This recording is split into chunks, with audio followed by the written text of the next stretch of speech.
Ibu sekalian, izinkan saya share screen dulu sebentar.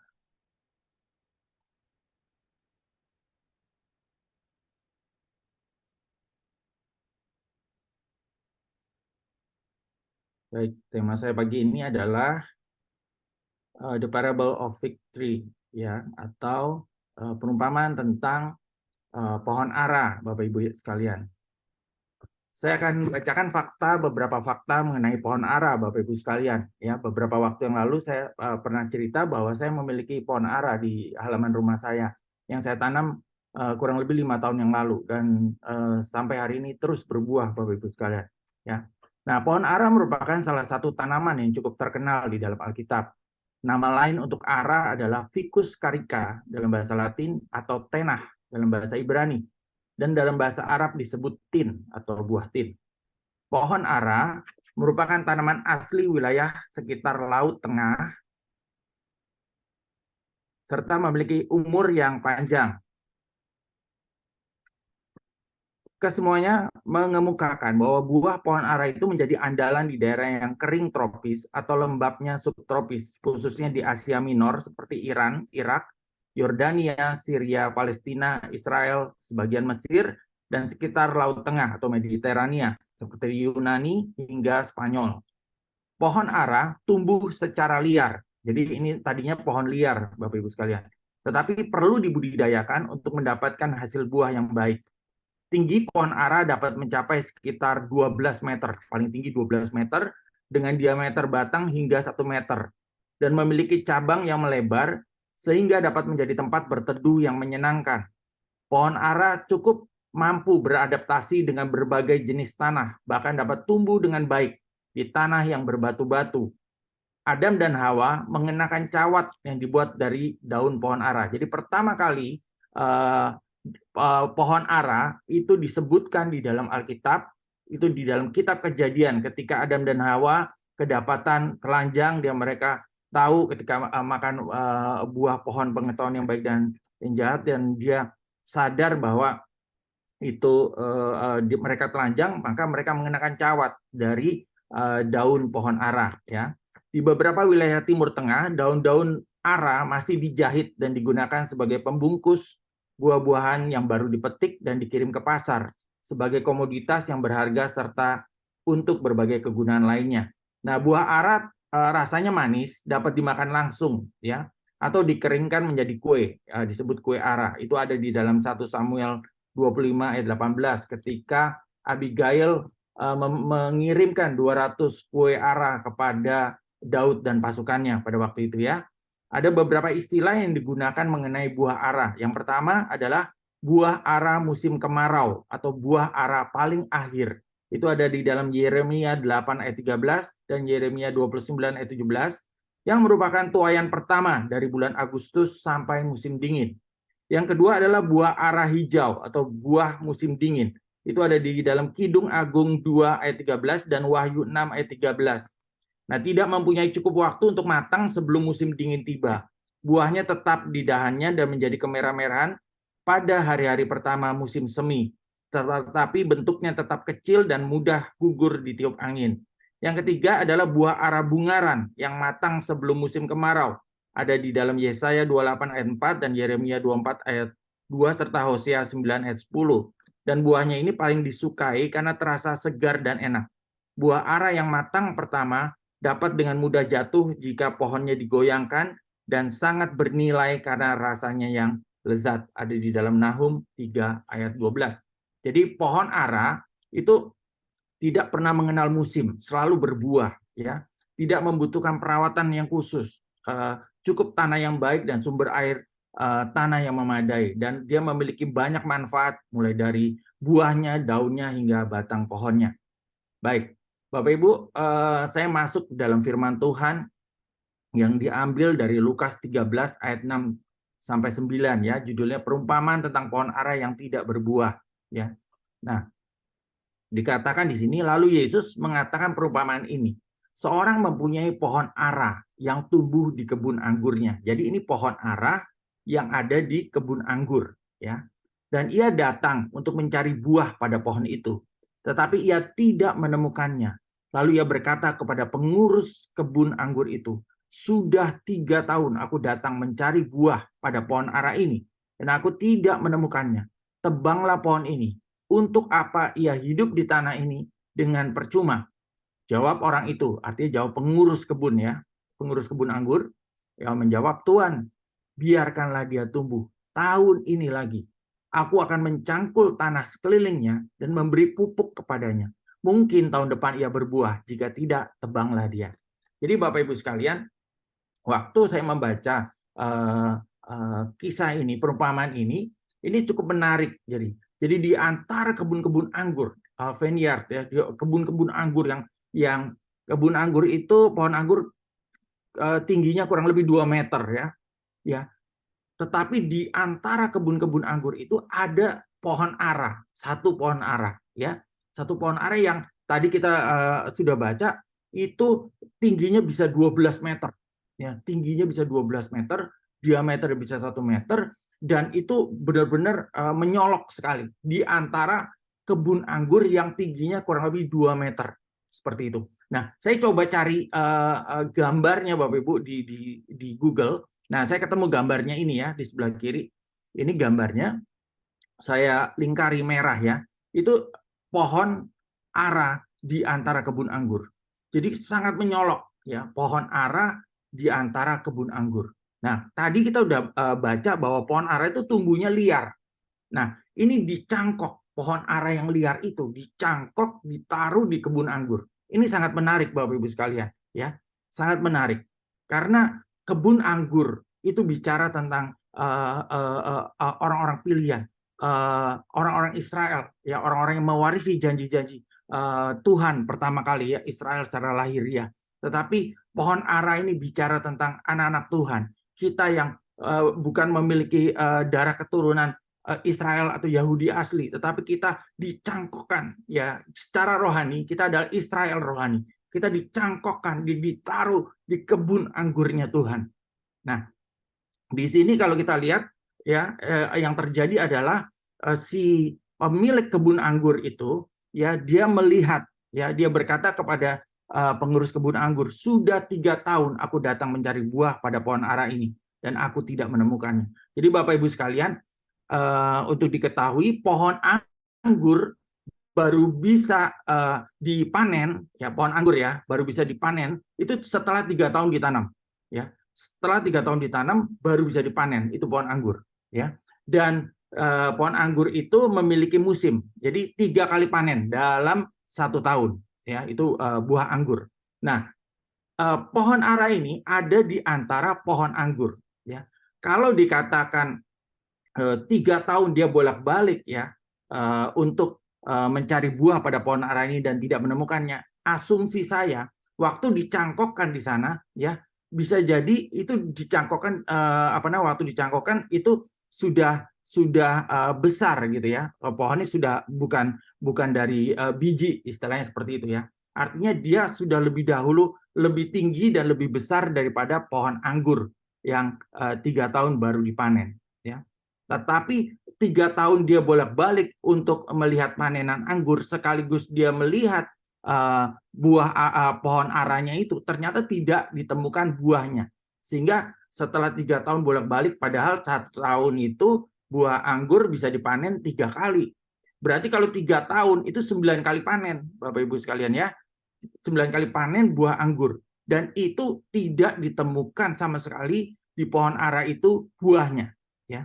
Ini sangat menarik ya Bapak Ibu sekalian, karena saya nanam pohon ara dan setiap waktu itu selalu ada buahnya ya. Padahal nanamnya cuma di depan halaman rumah saya seperti itu ya. Nah, ini 3 tahun tidak menemukan, bolak-balik tidak menemukan ada buah pada pohon ara tersebut.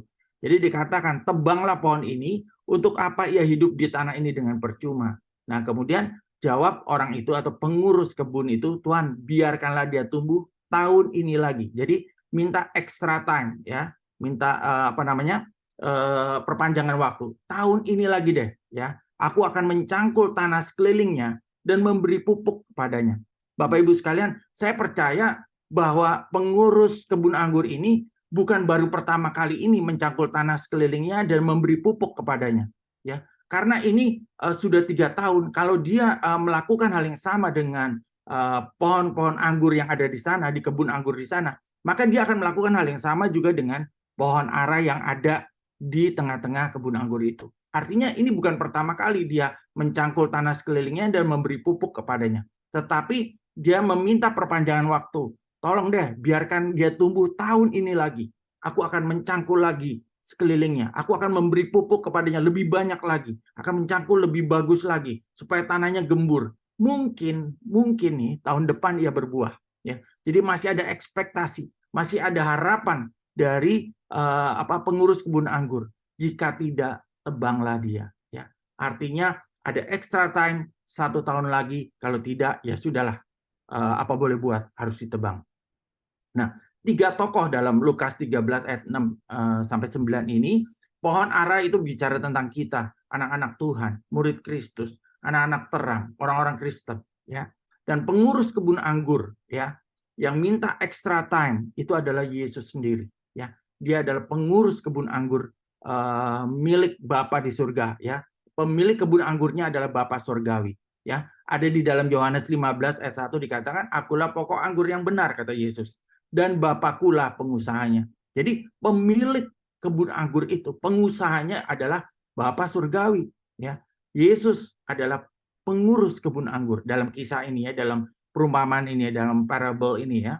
Dan kita adalah pohon ara itu. Kita dicangkok, Bapak Ibu sekalian. Kita dicangkok dari tanaman liar, ya, pohon ara yang tumbuh secara liar, tidak mengenal Tuhan tadinya, dicangkok, ditaruh di kebun anggurnya Tuhan, ya. Dan itu sesuatu yang extraordinary, sesuatu yang tidak biasa, sesuatu yang luar biasa, ya. Karena Tuhan mau mencangkok kita, membawa kita masuk ke kebun anggurnya Dia untuk ditanam, bertumbuh bersama-sama dengan pohon-pohon anggur lainnya. Nah, ada apa dengan pohon ara? Ya, Bapak Ibu sekalian, tadi kita sudah lihat pohon ara adalah pohon yang dipilih, yang dikhususkan. Ya, jadi dia khusus dicangkokkan, ditanam di antara kebun anggurnya Tuhan. Ya, di antara kebun-kebun anggur, pohon ara ditaruh di tengah dan itu sangat menyolok. Ya, tadi udah ada gambarnya, ya, bahwa itu dikenal sebagai kebun anggur, vineyard, ya. Tetapi ada pohon ara ditaruh di situ, ya. Dari ketinggiannya aja udah sangat menyolok, ya, bahwa itu pohon ara, ya. Dan dikatakan juga pohon ara adalah pohon peneduh, ya. Jadi sangat nyaman, ya, pada panas terik. Kita ada di bawah pohon ara yang rindang, yang besar, ya, melindungi kita. Itu benar-benar nyaman, ya, menjadi pohon peneduh. Bahkan dikatakan pohon tanaman obat, ya. Jadi nanti di belakang ada, ya, manfaatnya buah ara, ya, itu ada dikenal sebagai tanaman obat dan pohon penghasil humus. Bayangkan Bapak Ibu sekalian, itu daunnya besar-besar, ya. Daunnya besar-besar dan kalau dia jatuh dia membentuk humus. Humus itu adalah pupuk yang alami, ya, yang terbentuk dari kering, daun-daun kering yang jatuh dan kemudian terjadi pembusukan dan itu membuat humus dan membuat pupuk alami di sekeliling tanaman pohon ara itu, ya, membuat itu menjadi daerah yang subur untuk ditanami. Dan dikatakan juga pohon ara adalah pohon pertemuan, ya. Pertama kali Yesus menemukan Nathanael, muridnya, itu ketika dia kongko-kongko dalam tanda petik ketemuan atau duduk-duduk di bawah pohon ara, ya. Nanti kita lihat juga ada ayatnya. Dan yang keenam adalah pohon ara adalah pohon penghasil buah ara, ya. Jadi buah ara itu adalah pohon ara adalah pohon buah, ya. Jadi garis bawahi pohon buah. Jadi dikenal sebagai pohon buah. Nah, benefit atau keuntungan yang diperoleh pohon ara ketika dia ditanam di kebun anggurnya Tuhan, yang pertama adalah dia ditanam di kebun anggur atau lingkungan yang baik, suasana dan prasarana ekosistem yang mendukung, ya, pengairan yang baik, semua sistem pemupukan yang baik. Jadi tadinya tanaman liar ditaruh di kebun anggur dan itu benar-benar dicek pertumbuhannya, diberikan pupuk yang baik, air yang baik, dipelihara, dijaga, ya, itu benar-benar ditanam di lingkungan yang baik dan suasana serta prasarana ekosistem yang mendukung, ya. Dan kemudian dia dipelihara juga dengan kompeten oleh pengurus kebun anggur yang kompeten, yang berpengalaman, yang tahu bagaimana harus melakukan segala sesuatu untuk membuat pohon ara ini berbuah dengan baik. Semua sudah diberikan, semua sudah dilakukan, ya.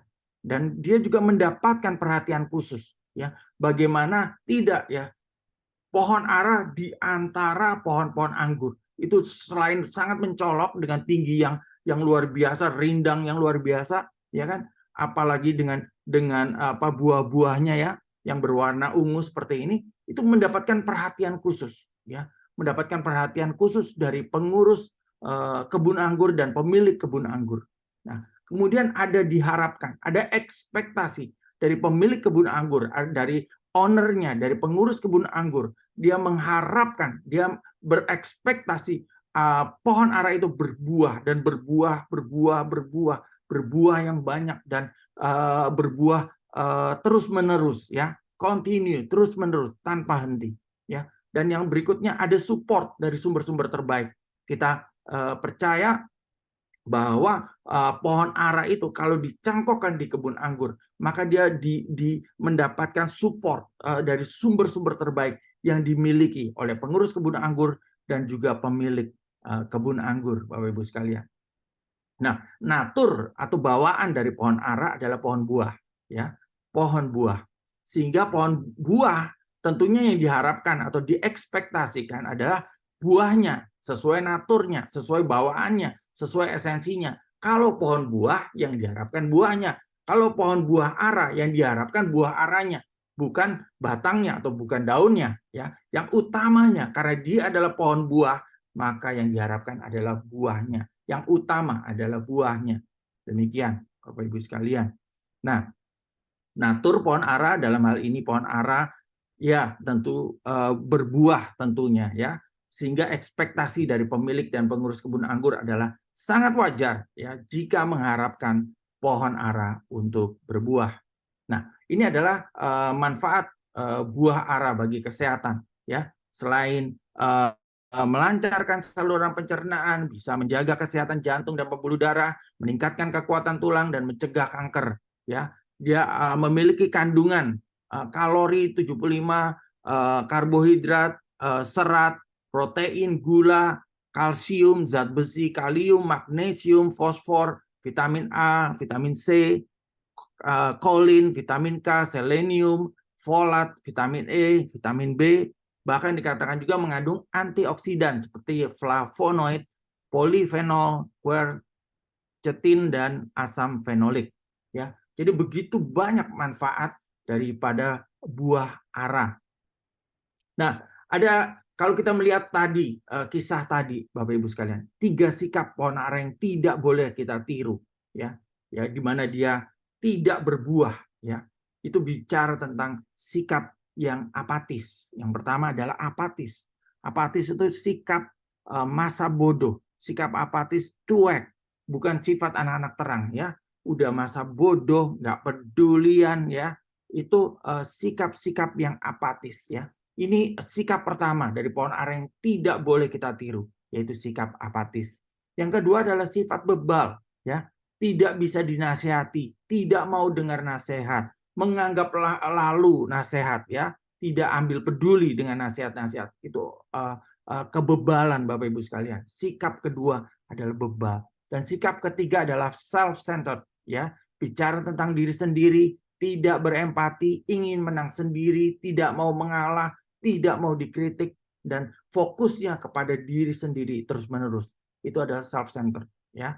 Nah, jangan ikuti atau jangan tiru hal-hal yang seperti ini, yaitu apatis, bebal, dan self-centered, sehingga pohon ara itu tidak mau berbuah, bahkan menolak untuk berbuah.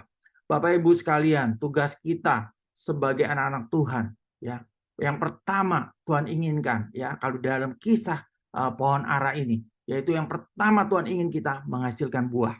Ya, menghasilkan buah yang pertama. Yang kedua menjadi serupa seperti Kristus. Dan yang ketiga adalah memenuhi panggilan Allah.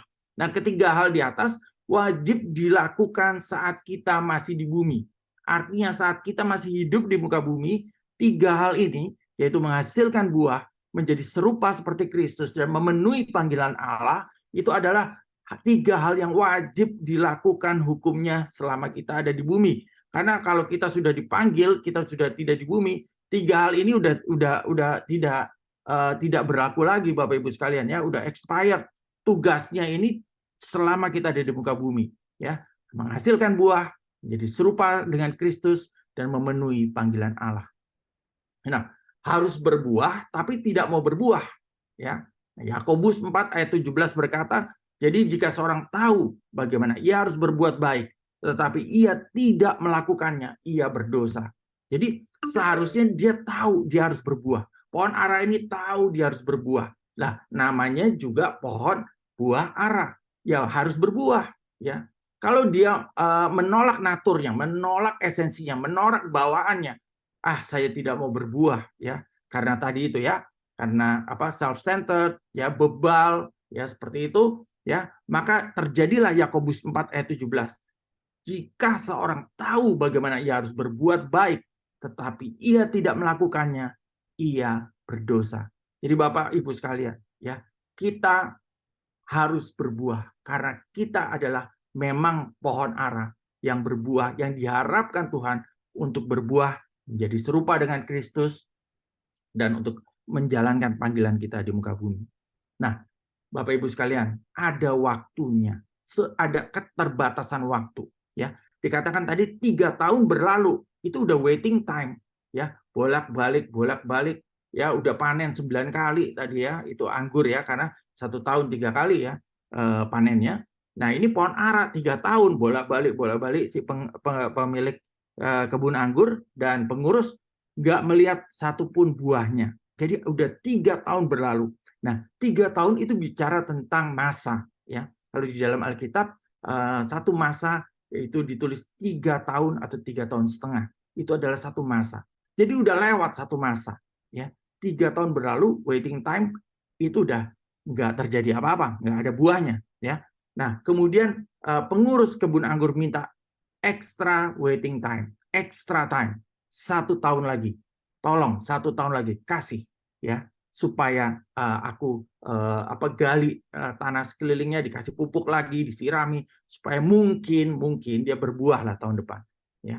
Jadi minta extra waiting time. Nah, pertanyaan yang sama bagi kita. Berapa lama lagi Tuhan perlu menunggu kita berbuah, Bapak Ibu sekalian?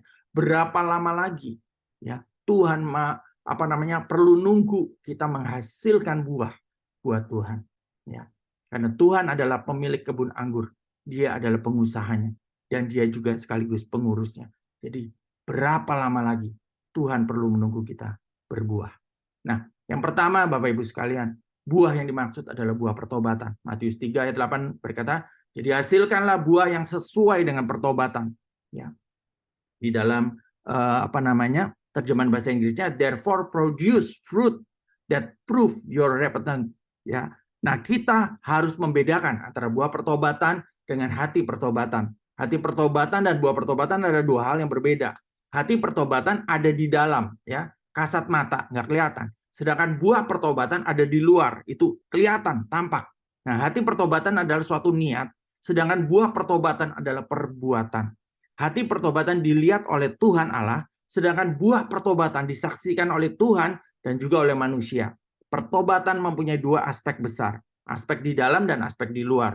Pertobatan bukan merupakan satu pengakuan di mulut atau di benak semata-mata, tetapi perubahan sifat dasar dari sikap hidup dan arah hidup dari kegelapan menuju kepada terang yang diperkenan oleh Tuhan. Pertobatan adalah betul-betul membenci dosa dan kembali kepada Tuhan, berkenan di hadapan Tuhan Allah. Jadi yang pertama adalah hasilkanlah buah pertobatan. Ini perkataan Yohanes Pembaptis kepada orang-orang Yahudi, orang-orang Saduki, orang-orang Farisi yang datang untuk minta dibaptis. Dikatakan, hasilkanlah buah yang sesuai dengan pertobatan. Itu yang pertama, Bapak Ibu sekalian. Yang kedua, ya, kita sering dengar tentang buah jiwa, ya, tetapi di sini saya tuliskan buah misi, ya. Tidak secara kebetulan kita diciptakan dan berada di tengah keluarga kita, lingkungan kita, gereja kita, dan pekerjaan dan usaha yang kita lakukan saat ini. Sudahkah kita berbuah dan berdampak pada area-area tersebut? Nah, pertanyaan yang sama bagi setiap kita adalah, apa misi Tuhan untuk kita di tengah keluarga, lingkungan, gereja, dan marketplace di mana kita berada? Jadi Bapak Ibu sekalian, note-nya dari catatan saya adalah ambillah komitmen untuk terjun dalam pelayanan, Bapak Ibu sekalian. Hasilkanlah buah-buah yang memberi dampak, ya, berbuah dan berdampak. Ambil komitmen untuk terjun dalam pelayanan. Dan yang kedua, berdoalah minta arahan Tuhan sehubungan dengan misi Tuhan bagi setiap kita. Nah, mengapa harus berbuah? Mengapa tidak mau berbuah?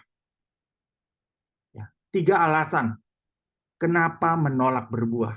Artinya menolak natur atau bawaan atau esensi atau rumusan yang telah Tuhan tetapkan. Yang pertama, alasan menolak berbuah adalah gagal memahami maksud dan tujuan Tuhan bagi setiap kita anak-anak Tuhan. Pertama, gagal paham.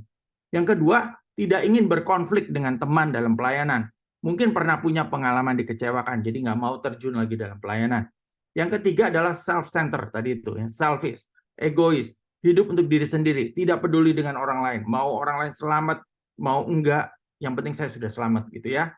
Itu 3 alasan kenapa pohon ara menolak untuk berbuah. Nah, Bapak Ibu sekalian, Lukas 19 ayat 1 sampai 10 berkata, Zakheus segeralah turun, sebab hari ini aku harus menumpang di rumahmu. Lalu Zakheus segera turun dan menerima Yesus dengan sukacita. Tuhan, setengah dari milikku akan kuberikan kepada orang miskin, dan sekiranya ada sesuatu yang kuperas dari seorang, akan kukembalikan 4 kali lipat. Kata Yesus kepadanya, hari ini telah terjadi keselamatan kepada rumah ini, karena orang ini pun anak Abraham, sebab anak manusia datang untuk mencari dan menyelamatkan yang hilang. Jadi yang pertama, Bapak Ibu, pohon ara adalah alat pertemuan Zakheus dengan Yesus. Ya, Zakheus ketemu dengan Yesus di atas pohon ara. Ya, apakah kita bersedia menjadi alat bagi keluarga, bagi teman, saudara, tetangga, dan banyak orang lain bahkan yang tidak kita kenal untuk berjumpa dengan Yesus? Jadilah pohon ara di mana kita menjadi tempat pertemuan orang-orang lain dengan Tuhan Yesus. Itu yang pertama. Yang kedua, pohon ara adalah di mana Nathanael mendapatkan panggilan Allah pertama kali. Yohanes 1 ayat 48 berkata, kata Nathanael kepadanya, bagaimana engkau mengenal aku? Jawab Yesus kepadanya, sebelum Filipus memanggil engkau, aku telah melihat engkau di bawah pohon ara. Jadi Nathanael mendapatkan panggilan Allah pertama untuk menjadi murid Yesus ketika dia ada di bawah pohon ara. Nah, dalam gambaran orang Yahudi, pohon ara adalah lambang kedamaian, pohon yang rindang dan berbuah-buah yang akan menjadi berkat bagi banyak kehidupan. Duduk di bawah pohon ara melambangkan orang yang selalu merindukan firman Allah, merenungkan dan merefleksikan dalam hidupnya, sehingga orang bisa menemukan hikmat dan kebijaksanaan Allah dalam kehidupannya.